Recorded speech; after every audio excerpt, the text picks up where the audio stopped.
I'm Amy Stapleton, Senior Analyst at Opus Research, and I am And, uh, joined by. and I'm Julie Osk, and I'm a founder and analyst at my own company, Osk Advisory. Thanks Very for cool. cool to join you today. So I know that you recently did a State of Agentic Commerce report, and I'm kind of working on an Agentic Commerce piece for Opus. So I'm very interested to hear like what your key findings were. Yeah, so Amy, thank you. So I think that the catalyst for the report was really early on in January. That's when the big conferences are with NRF, and there were just like a lot of news that came out about how agentic commerce is the next thing. It's a little bit like the apocalypse with we don't need mobile apps anymore, we don't need e-commerce sites anymore. Everyone's just going to go to an open AI and type in the thing that they want to buy, and it's going to show up at the door the next day because as I like to say, clicking in and through an app or on a website has become the definition of inconvenient for those of us here in the United States, sounding a little bit snarky. But Right. so I wanted to dig in more and really think about what the state of agentic commerce is. And so doing something like that, I think really takes, first takes stepping back and saying, how do we think about the role of AI agents or agentic technology across the entire customer life cycle? And to cut this up into three different chunks, there's the upfront portion, the advertising and the marketing and the research that I do. There's the buying, and then there's the customer service. Right. I would love for us just to talk about each of the three of those briefly, if it makes sense, and dive in a little bit more to the commerce portion of it, because I think that's where things get stickier. Amy, I think if we look at like the upfront piece of it, like the marketing or the advertising, there's long been this idea that the largest platforms like Google and Meta have had that advertising should be more personal, it's more targeted, and if it is, it's more effective. But we haven't had the technology to really do fine-grained personalization at scale. And now we do. It may still be expensive, and it may be slow, and it may not be cost effective, but these big platforms are beginning to give some of their what I would call their retailers or their advertisers the tools to create and do more targeted advertising. And so I think that's certainly one of the opportunities that's front and center. That's an opportunity. As we make our way along the purchase funnel, the next element that we come to is some of the research or the upfront work that a consumer might do to before making a purchase. And this usually involves purchases that are more complex. So when we think about commerce and like, well, what effect is agentic commerce having? The first thing that the audience should know is that most commerce, I think it's like 75 or 80%, is still offline, right? Oh, So really? even Wow. when we think about the internet or mobile, it's a lot about influencing a purchase. It's not the actual purchase of, of the item or of the service, even though, certainly, e-commerce has become very large, over the past couple of decades. And the scenario that a lot of folks like to give when it comes to agentic commerce, because they're really trying to think about, well, how do I get more convenient, is they tend to come up with these scenarios that they would consider to be complex purchases. And when I say complex purchase, a lot of people might think of a car or a house or an HVAC system. But the examples they tend to use are ones that require purchases from multiple retailers. So the example that comes up is, I don't have a 10-year-old, but my 10-year-old has a birthday party, and I want like a safari themed party for him and like 19 of his friends, of which like 3 are gluten-free, 2 are dairy-free, and whatever, one of them is only vegan. Can you put together a plan and then go out and buy all the supplies and have them delivered to my home? Make My sure birthday, we have a bouncy house in park, there and yeah, the stuff. bouncy house in there, and get Yeah. all of that going, which isn't really a scenario that the average American is going to face.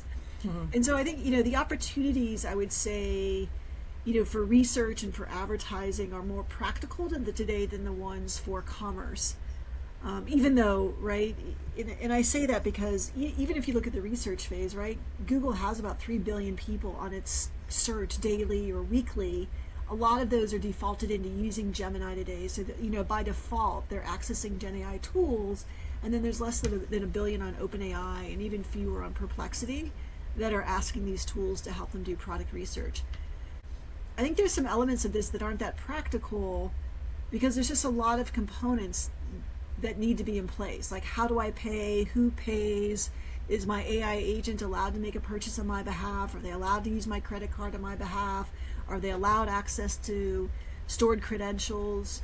So you've dug into this a lot more than I have. What do you think? How Well, I close are think, yeah. we even on the background, or is this possible, or are these still really niche scenarios with, one-off deals that, a Google or an OpenAI has signed with someone like a Walmart? I think it's still very early. I mean, I've been digging into the various pieces of it. I guess the main piece from a consumer perspective that's interesting is that AP2 protocol. Have you heard of that one that Google came up with? What does it do? Probably. So it's AP2 Agent Payment Protocol. That's why it's got the two in there because there's two P's, and it allows you as the consumer to create like a mandate for a specific item at maybe a specific price that you want the agent to purchase on your behalf. So, like as an example, I was shopping for a certain type of kayak recently, and it's offered like at different prices and different retailers. So I could have said, hey, I give you a mandate to buy this particular type of kayak, and if it falls below like this price.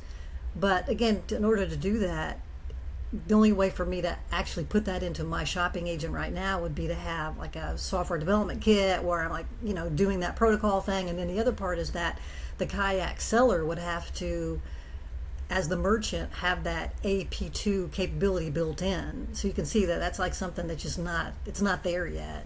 So, Amy, for like, I'm kind of a novice and I've never bought anything in an online auction. Sorry, eBay. But this sounds like a little bit like a feature that eBay had 20 years ago, where there's something for sale, there's something you want to buy, and you put in a bid, Yeah. and somebody accepts the bid or not. Like, how is this fun from your point of view, from the protocol or the technology on the back end side? How is this fundamentally different than what eBay may have been doing 20 years ago? Well, I think it's a little bit different in that the sense of you have to create a mandate that's like creates a cryptographically signed like certificate that goes along with the agent, where and it can purchase on like any site. Whereas if you put in a bid or something for eBay, it's only going to work on eBay. But it is similar to that. It's similar to like a bidding system, or if you like want to buy a stock at a specific price, and you can create the order within that platform. But again, that order is only good for that platform.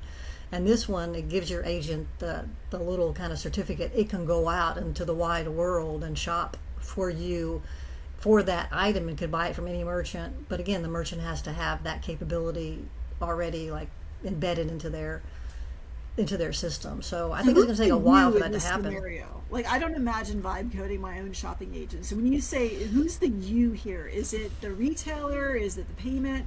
Like, how many pieces have to be lined up? Yeah, What kind of players in this ecosystem for something like agentic commerce really to work, and then to work at scale?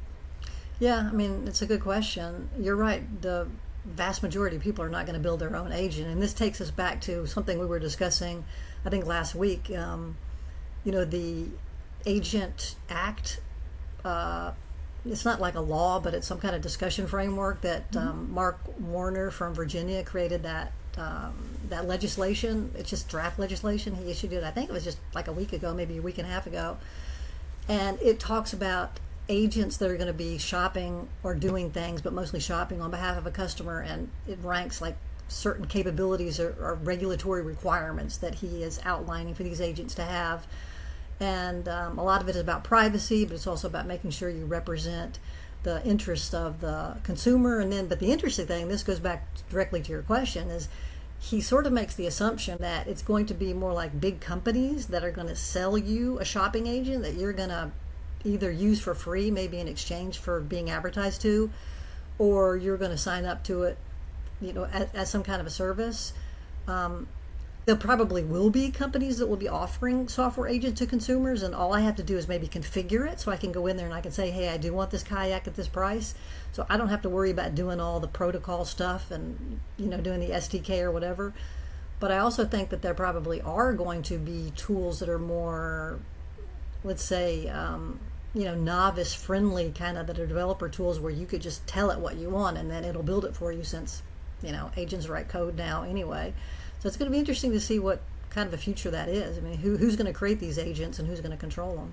Yeah, because Amy, so two things come to mind when you say that. A lot of times, like, for example, when the internet first came around in the mid 90s, it was more about like influencing a purchase. And then mobile has always been more about influencing a purchase, even though I know there's some countries where, mobile commerce is higher than e-commerce. But a lot of this has been about like, well, what are the store hours? What is the price? Like, where can I buy it nearby? So the first thing that comes to mind is it still feels like agentic commerce feels like an influencer of a buying decision rather than, something that actually makes a transaction on my behalf, because it's out there like looking for what I can buy at what price, or assembling like I said, a plan for this, birthday party in this hypothetical, South Bay example. And then the other thing that comes to mind is if you look at someone like Amazon, they sell just about everything. It could not be easier to make a purchase than it is on Amazon. And they also have Rufus as a shopping assistant right over in the left-hand sidebar, where I can tell it what I want to buy or what series of things I need to put together, and it will do that work. So if a lot of the e-commerce spend, and certainly not all e-commerce spend is on Amazon, but what would keep, like, why wouldn't I just use, and then also Rufus can go buy things on third-party e-commerce sites. Like, why wouldn't Rufus just win here? Like, why do I need some anonymous, like, third-party thing that's yet to be created yet?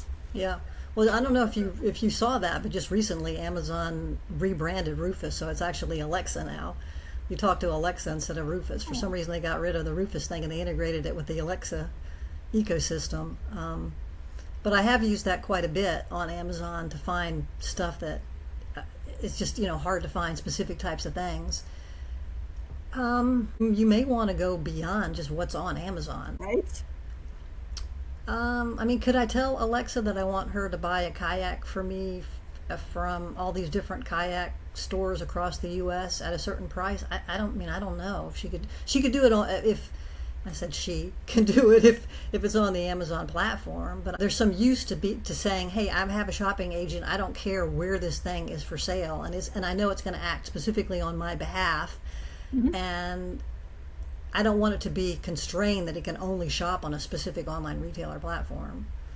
Let me come back to you with another question, right? Because I think if you were giving advice to a retailer, right, it feels like there's an element where we both agree that the act of doing research, whether I'm on Gemini or OpenAI or one of the other platforms, consumers are going to do that. They're not doing a lot of it today, but they're going to do more and more of that. So having content that's readable by an agent or having an MCP server and doing some of those things, that feels like a no-brainer.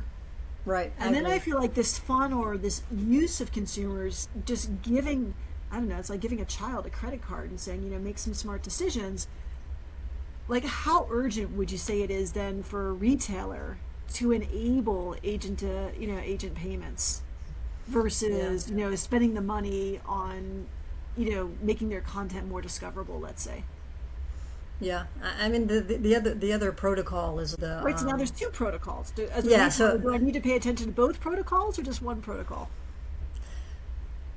The ACP one is it makes your products available to the agent, and that's what OpenAI uses. If you want to discover a project by talking to ChatGPT, then it'll be able to go and search the product catalog, and then if you want to go through and actually make the purchase, then that ACP, the agent, I guess it's called Commerce Protocol, is what makes that work.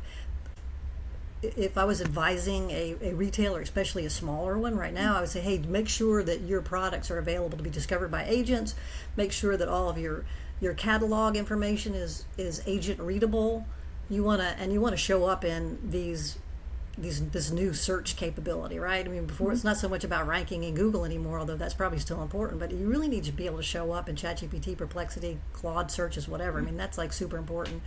And then for a larger retailer, I would say you do probably want to start investigating how this A2P thing works, because we don't know how much more capable quickly agents are going to become, and maybe people are going to start shopping with their own agents, and then if you already have that capability built in, then you're ahead of the game. So it sounds like there still might be competing frameworks or competing protocols. Is that in play here?